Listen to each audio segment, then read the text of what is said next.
Adventures, and this is the series finale of Kavzar Settlement Showcase. And, excuse me a minute, I just was eating some Chex Mix. And, yeah, look at this beautiful, gorgeous shot of downtown Boston and the Boston airport with the Prydwen hovering over it. And I'd just like to say welcome back to this exciting conclusion of Kavzar's Settlement Showcase. Now, sorry about that. Just trying to get myself situated.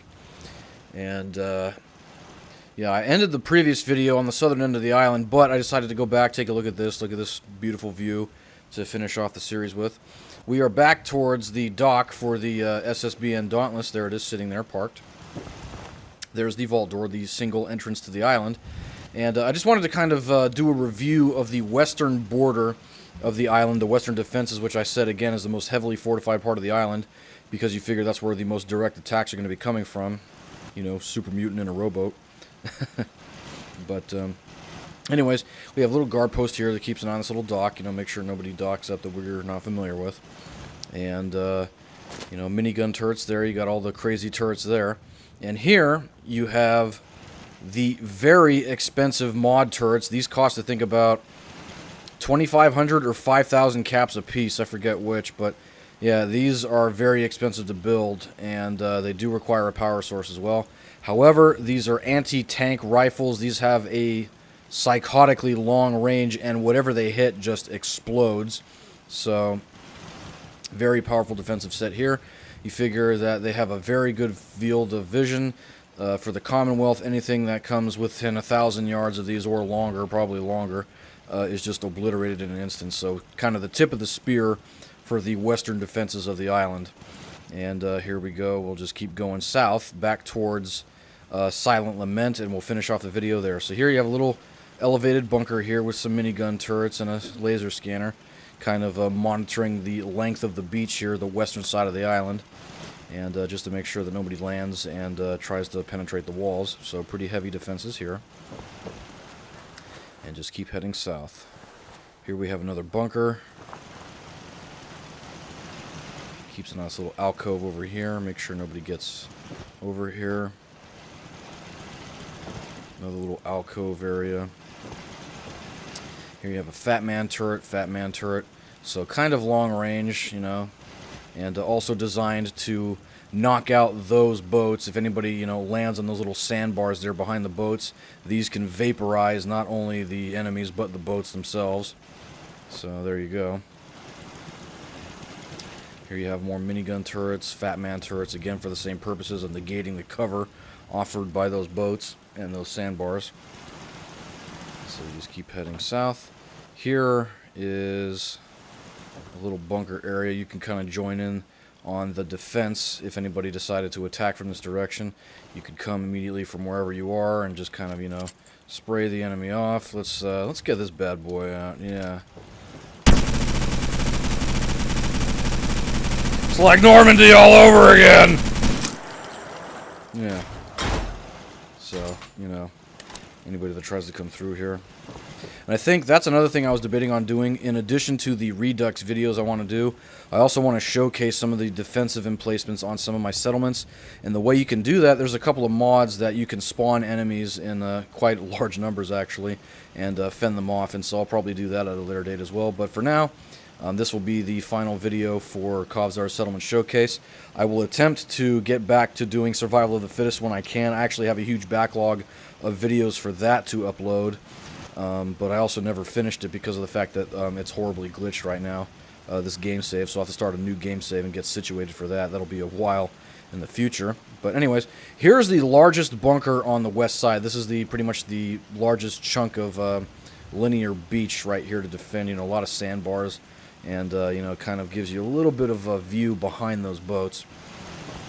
So, big old chunk of the beach right here is defended by fat man turrets, minigun turrets, laser scanners, you know, stuff like that. And here we go. So, probably the most vulnerable spot out of the entirety of this beach would be that section right there. There's not really any defenses. However, there is a ton of firepower that has overlapping field of view of this general beach right here. So it'd be still pretty tough to get through. And here, Outside of Silent Lament is the final little defensive bunker. Has a view of all these little sandbars, and it kind of gives a crossfire field of coverage right there with that bunker right over there. And alright, let's get going. We'll go into Silent Lament once again. And I'll show you what I didn't show you in the previous video. Again, sorry for the low frame rate. It's dropping a little bit right now. Has to render quite a few things. And we're going to go into Hidden Revelation. And like I said in the previous video, Hidden Revelation was inspired by the building that I had built at Coastal Cottage. It is both, it doubles as an armory as well as a museum of all of the weapons that I've managed to collect, in addition to power armors. So here on the first floor, you have all the pretty badass rare melee weapons. You got Krim's Tooth, Shish Kebab, Zhao's Sword, which I didn't even know about until I did this second playthrough. I didn't even know about that side quest. It was actually a pretty awesome side quest. If you don't know about it, look it up and go do it. It is awesome. I highly recommend it. And Shem Drown's Sword, which I believe is either a side quest or like it's a main quest reward. I forget which, but also pretty badass sword. It gives you rads when you use it. Here are the generic power armors, all fully retrofitted and refurbished. Yep, you've got your 45, your 51, your 60, and your X01 power armors. All fully refurbished. Pretty badass. It usually takes you a good chunk of playtime to get all those like that. So, pretty impressive. I've done it twice now, basically, because of my 2 playthroughs. Here you have a T60 that's been modified with a new paint skin, the Adam Cats paint skin from the Adam Cats Garage. Shout out to those cool cats, Daddy-O over there. Hell yeah. And over here you got an X01 suit with a shark paint theme on it. You know, it's kind of going for the hot rod things there, you know, so pretty cool stuff. And I put the kind of lame-o weapons down on the first floor. Here you got, you know, infinite ammo, the Pliskin, that's 2 bullets for 1 shot, and Jack Be Nimble, Jack Be Quick, that increases your movement rate when you're aiming down the sights, as well as your fire rate. This is a modded gun. It's called the 1911, you know, pistol, and I renamed it the Eastwood because of Gran Torino, because of that one scene. Shut your fucking face! So, anyways, also the Deliverer. The Deliverer is a main quest reward that this gun's actually been modded, I think, with that that scope on it is a mod that somebody developed, so I have to say thank you for whoever developed that. And we're going to go up to the second floor now.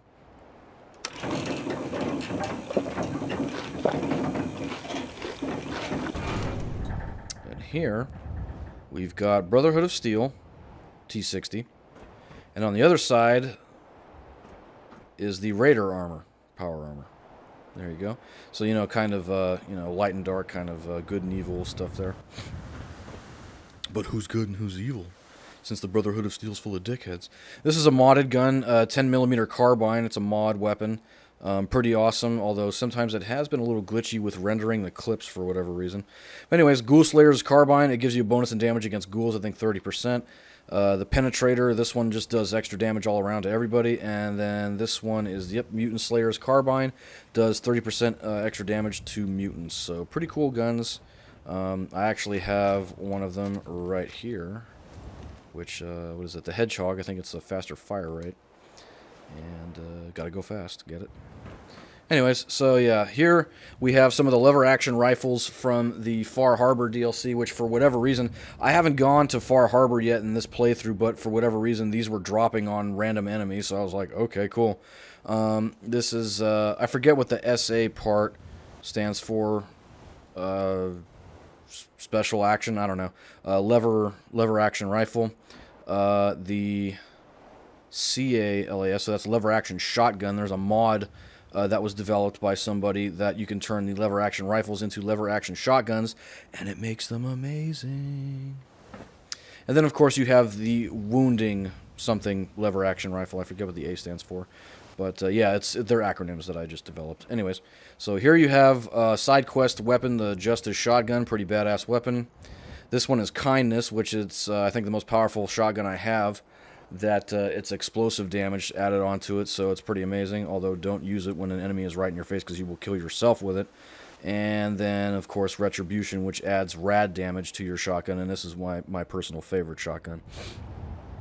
And over here, of course, you have probably, I would argue, the most badass power armor mod set in the entire game, and that is the submersible power armors, and these are a homage to BioShock. You can see the Big Daddy one in the center, and the other two from the other BioShock games. I've only ever played the first one. I do own the second one, just never played it. But, yeah, pretty awesome power armors there. They have modifications you can do to them where you can run faster underwater, which is pretty badass. And we're going to go up to the 3rd floor now. Top floor. Guns, armors, keys to super weapons.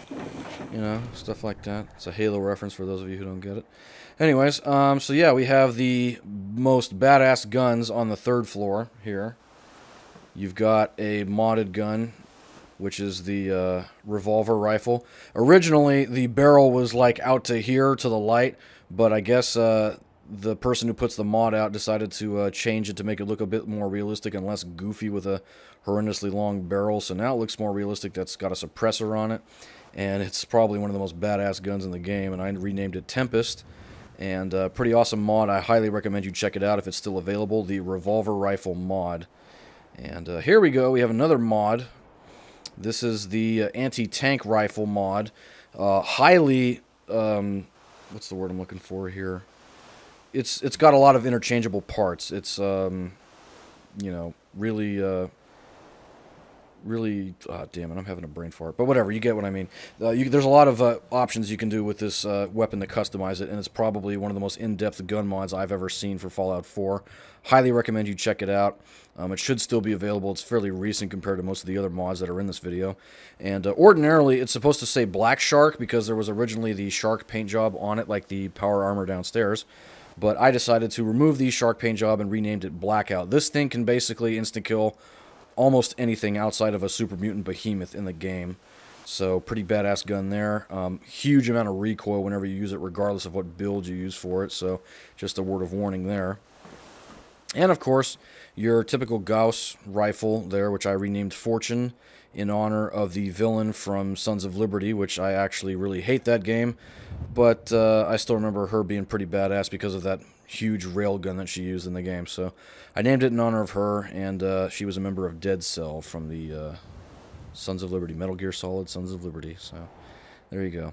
Here you have a regular 5.56 rifle that base drops in the game. This one just has a damage bonus tacked onto it, so I just renamed it Absolution. I had actually, within the last year or so, when I first started playing this game, so it was about, what, 2-3 years ago, I had played Hitman Absolution, so I decided to name it in honor of that because that game I thought was frickin' phenomenal. And here we go. This is arguably the best gun in the game. Overseer's Guardian. I don't remember what the caliber is on it. I think it's 308 when you fully max it out. This fires 2 bullets with 1 pull of the trigger, and you can insta-kill pretty much anything with this gun with the right perks. So, best gun in the game, hands down right there. This, I was very shocked that this dropped. This is a, I think it's also a 5.56, although I could be wrong. I think it might be a 7.62 weapon that drops for Nuka World. I haven't gone to Nuka World yet, and like the lever actions downstairs, this randomly dropped in the base game, and I have no idea how that happened when I hadn't been to Nuka World. So pretty awesome that it dropped. I renamed it and fully modded it and renamed it Dragunov, obviously after the Dragunov sniper rifles of Modern Warfare fame. And of course here is the modded version of the minigun, which is, I think it has the highest fire rate out of them all with special mods. Not weapon mods, but like mods. And I called it Grudgment in honor of the dwarves. And so here you have pretty much all the badass armors that remain that I haven't put downstairs. I'll get to those in a second. Here you have the best laser guns, Old Faithful, which I believe is a sniper rifle one. And then this one, Limitless Potential. This thing basically has unlimited ammo for how many fusion cores or whatever the hell it is that you use to power the damn thing. You just fire forever. And big boy, this thing fires 16 Fat Man rounds at once because of a special mod that I slapped onto it. It's terrifying. I can kill armies of super mutants and Deathclaws with this thing. Yeah, so this should have like an aura around it and like, you know, just spotlights focused on it. But yeah, this is arguably the most dangerous weapon I own. So Do not use in close quarters. Anyways, so yeah, let's do the power armors. The best one in the entire game is this one. This is a modded power armor. It's Liberty Prime's power armor. Has the highest damage resistance out of all power armors, and health per, you know, piece, component, whatever. So best power armor right there.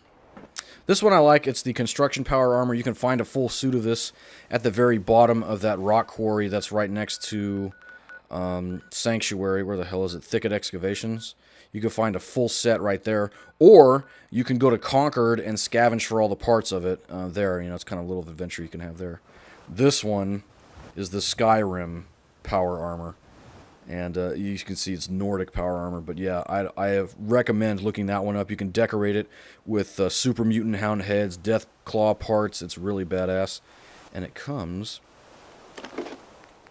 with a steel sword and a steel warhammer, just like in Skyrim. Pretty badass. But anyways, here's the last remaining armors now. The one on the left and the one on the right are part of the same mod set. I forget what the name of it is. I think it's the Spartan mod armor set, and I think it's still available. You should be able to look it up. That one's okay, but this one of the two is my favorite because you can decorate it. You can put ammo pouches on it. You see it's got little shotgun shells right there. It's got little ammo pouches there. And just, you know, really in-depth design for it. I absolutely love that suit because of the way it looks. And it's basically a Riot, yeah, military CPA. It's a Riot power armor. So, anyways, this one is a favorite of mine. It is the Armor of the Storyteller. Very awesome mod set. I highly recommend looking into it. It should still be available. It comes in two different paint jobs. You can have it as a snow paint job or a desert one. The desert one confers the bonus of being able to recharge your fusion cores while you're inside of it. So very awesome power armor there. And let's see. We'll just go up to the 4th floor. Kind of round out the little museum tour. Looks like it's nighttime right now, which is kind of perfect timing. You can kind of see illumination and all that down there. You can see that tower, which we'll get to in a second. You can see the rest of the settlement. You can see Last Lament, or excuse me. Well, yeah, you can see Last Lament right here, the rich district. And then you can see, wait, did I say last? It's Silent Lament, which is this, and Last Exodus, which is over there, the poor district. So you can kind of see it. It's rendering a little bit of the houses and stuff, but you can see all the lights all around it. You can see the light poles and stuff in the distance. And yeah, so we'll go down there and we'll check it out. Whee! There we go. Oh, I didn't showcase these. So yeah, these pistols, these are Desert Eagles, 50 cals, Defiance, and Serenity. One's gold-plated, one's platinum-plated, or silver-plated, or whatever. This is a mod revolver, and it's an Old Western revolver. That's what it's called, the Old Western Revolver mod. And I redid it and called it Tombstone, obviously in honor of the famous Western movie. Resolute is the base game revolver, and I maxed that one out. This one, Lorenzo's Artifact Gun, is a quest reward, and of course my personal favorite, Infinite Sky Fungus. Mushroom Clouds. Anyways, that one fires infinite ammo for gamma ammo, which is pretty freaking awesome. So, anyways, that concludes the tour of the museum and/or armory that is Hidden Revelation. And now, we're going to go to the final part of the island, the very southern tip of the island. And I'll show you in just a second.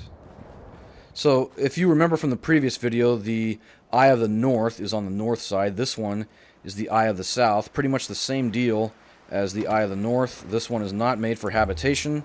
There's no beds in here. It's just a military outpost. That's designed for the defense of the island. I suppose if you wanted to, you could garrison Minutemen in this building. But anyways, it has a field of view pretty much the entire southern tip of the island, all the way east that direction, the southern part of the island in that direction, and the western approach from the Commonwealth. You can even see the glowing sea from here. And of course the Swedish chef boat over there. And Warwick. You can see Warwick from, you know, right over here. Smells like poo over there. Yeah. Hi, I'm Peter Griffin, and I will be conducting the rest of the tour here. And, you know, it's funny. People say, you know, that Boston, you know, is kind of a crappy town, you know. But, you know, it's always looked like this, you know. Even before the bombs, it looked the bombs didn't change anything. It just made that crap over there glow at night, you know. It's not that different. But, yeah. Anyways, so, yeah, that's pretty much it for the southern part of the island. You got some of the shallows there that this thing can, this tower can guard against. It's got little defenses on the outer wall down below. And let's get the hell out of here. And the final part of this is what is also, I have to say thank you to Coastal Cottage again for kind of giving me the idea. But it's larger in scale here than it was at Coastal Cottage. But I designed a firing range here on the southern tip of Spectacle Island. And now, ordinarily, it looks like this. So you can shoot during the day. The lights that are on the walls here, I've basically, in my mind, they're bulletproof. Because, of course, you're going to be shooting at these walls. So it's bulletproof glass and, you know, steel that, you know, it protects the lights. And so that way you can kind of see what you're shooting at. But at night, when you want to be out here shooting, I mean, during the daytime you can shoot at these, no problem. But also, when you want to come out here at night, you flip the switch. It illuminates the shooting deck. And on the outside, you can have these little lights that are pointing out towards there. Kind of illuminates what's down here. Make sure there's no people. And that pretty much is the shooting range. And I made it all different colors that were available for neon lights. I got the white ones on either end, and pretty much the color spectrum all the way purple. I believe that's blue, green, yellow, orange, and red. And so you can kind of shoot at these, you know, in practice. And so that's the firing range. Pretty cool stuff. On the other side of it is where those rocket launchers were that I showed you at the end of the previous video, aimed at that boat to make sure the Mirelurk Queen doesn't come anywhere near this settlement ever again. And so that's pretty much it, ladies and gentlemen, for Kavzar's Settlement Showcase. I don't believe there's much else to show you. I'm just going to take a stroll through here. It's been 22 minutes for this video. As you can see, the frame rate, again, has to render everything, so it has to plummet. Here's the little walkway area at night for Silent Lament, the Rich District. Nicely illuminated so you don't trip over a rock or anything, and you can get back to your house, even if you're drunk. So there's the Hermit's Hideaway. And I'll go back to the Poor District. I'll go back to Last Exodus and show you what that's like at night. Kind of walking around at night here, you got all these little poles. It's pretty cool stuff, man. And kind of see where you're going. And so yeah, these poles go off back towards Eden. So that way if you want to do a little nighttime gardening, eavesdrop on a wizard, you know, something like that. It's a Lord of the Rings reference for those of you who don't get it. Anyways, so yeah, Last Exodus, you can see, is brightly illuminated at night. I do have the Darker Nights mod on again, so that's why it's dark in certain areas. You can see the Pridwin from here. And just a lovely bit of illumination here in the small town. Just a city boy, born and raised in South Spectacle Island. I took the midnight boat going anywhere.